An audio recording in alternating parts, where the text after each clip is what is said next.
He walked in with nothing but a small suitcase and his daughter's tiny hand wrapped in his.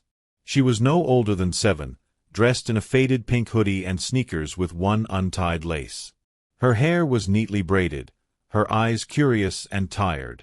The man, in his early 40s, wore jeans, a clean button-down shirt, and the look of someone who had been on the road for hours, calm but worn.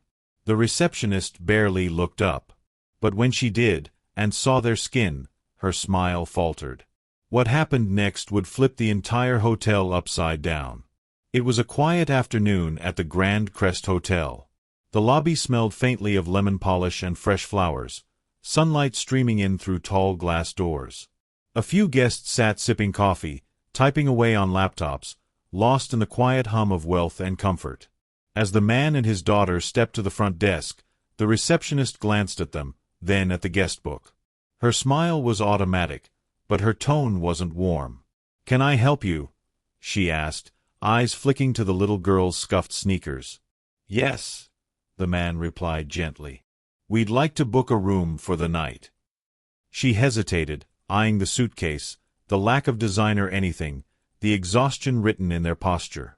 "I'm afraid we're fully booked," she said flatly, already moving her hand toward the phone. The man blinked. "Really? I checked online just 20 minutes ago. There were several rooms available." She didn't answer right away. Instead, she adjusted her name tag and replied coolly, "Sometimes the website doesn't update right away. You might want to try somewhere a little more in your price range." The daughter looked up at her dad, confused. He didn't respond right away. He just looked at the woman, not angry, just disappointed. "Come." Quiet. Then he reached for his phone. And everything was about to change. The receptionist leaned forward slightly, resting her manicured hands on the counter. Her tone turned more pointed, less masked now. "There's a motel 2 blocks down," she said. "Much more reasonable rates. You and your daughter might be more comfortable there." The man raised an eyebrow. "You don't even know my name, or what kind of room I want." She didn't blink.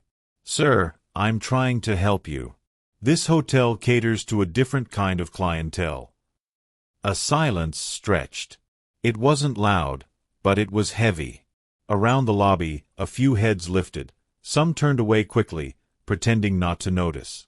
Others didn't even bother hiding their curiosity. A man with a laptop glanced over his screen.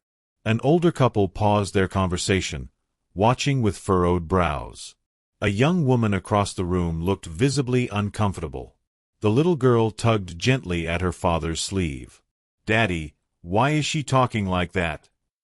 He didn't answer her right away.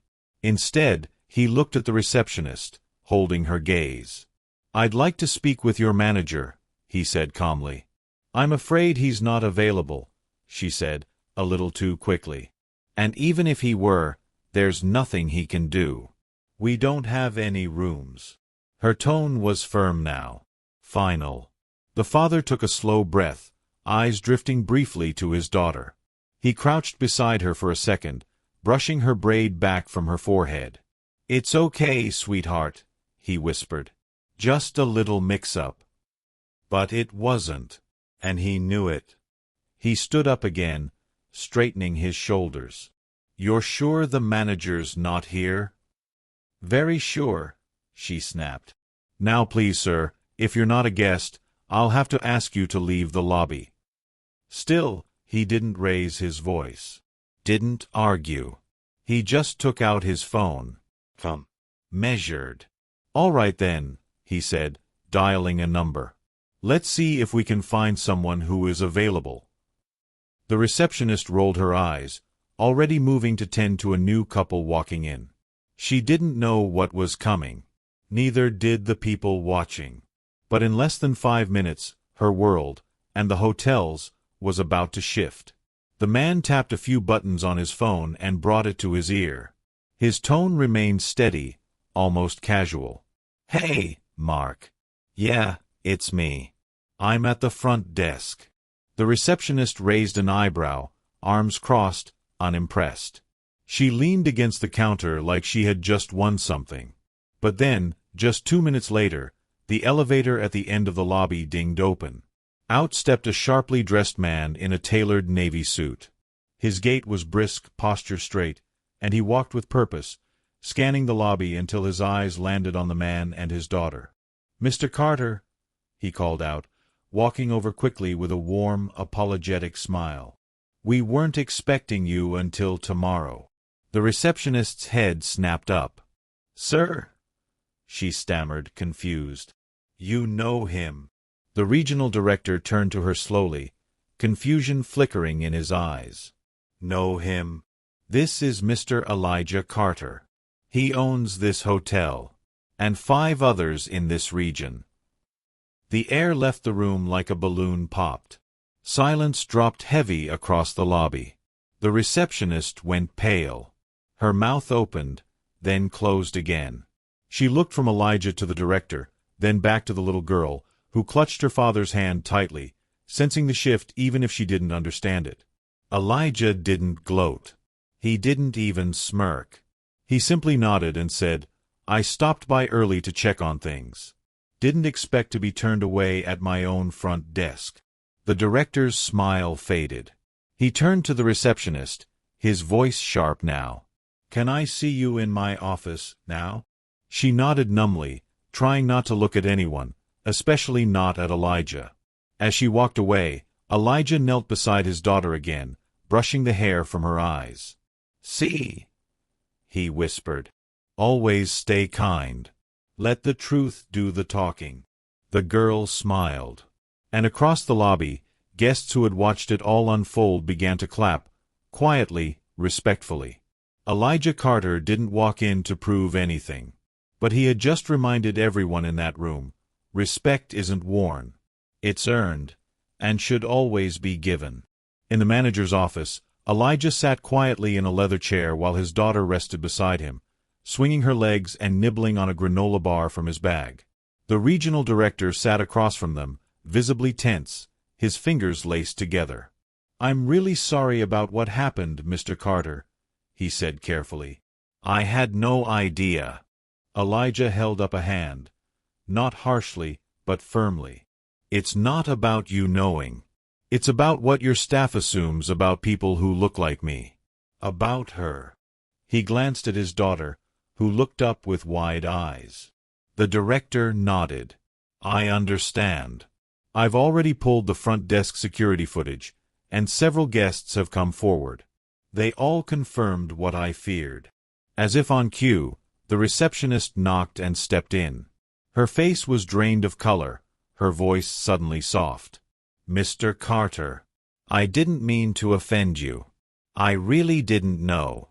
I thought—" "You thought what?" Elijah asked, not angry, but quiet. "That we didn't belong here? That a black man with a little girl must have been lost, or poor, or what?" She fumbled. "It was just a misunderstanding. I didn't mean." "But you did, whether you meant to or not," Elijah said gently. "You made my daughter feel small. And you made me prove myself in a place I already own." The director stood. "I'm placing her on immediate leave pending investigation, Mr. Carter. But I expect this won't be temporary." The receptionist's eyes filled with tears. "Please, I have bills to pay." Elijah looked at her, not with anger but with something heavier, disappointment. "I'm not here to ruin anyone's life," he said. "But this wasn't about a room. It was about dignity. My daughter's watching, and she needs to know the world can be better than this." The room fell silent. Then he turned to the director. "Train your staff better. Hire people who lead with respect, not judgment. That's why I invested in hotels like this. So people like my daughter can walk through the front door and feel like they belong." He rose from his chair, lifted his daughter into his arms, and gave her a reassuring smile. "This isn't about revenge. It's about making sure no one else is treated like we were, ever again." And with that, he walked out, not as a guest, not just as an owner, but as a father setting a quiet standard for the world his daughter deserved. The next morning, a memo went out to every branch under the Carter Hospitality Group banner. The subject line was clear, effective immediately, zero tolerance for discrimination.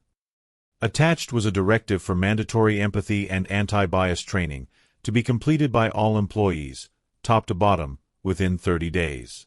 At the flagship hotel, where it had all happened, the atmosphere felt different. Staff moved with quiet reflection. The incident had rippled through the team like a wake-up call, not just about policy, but about humanity. Later that afternoon, Elijah returned, not to scold, but to lead. He gathered the staff in a small conference room, still wearing his simple jacket and jeans, his daughter once again at his side. He looked around the room. Some staff looked nervous, others ashamed, a few just curious. "I'm not here to fire people," he began. "I'm here to build something better." He paused. What happened yesterday wasn't just about one receptionist. It was about a mindset. And if we don't face it now, it'll keep happening in places like this all over the world. A young housekeeper raised her hand and said quietly, "Thank you for not yelling, for turning it into something positive." Others nodded.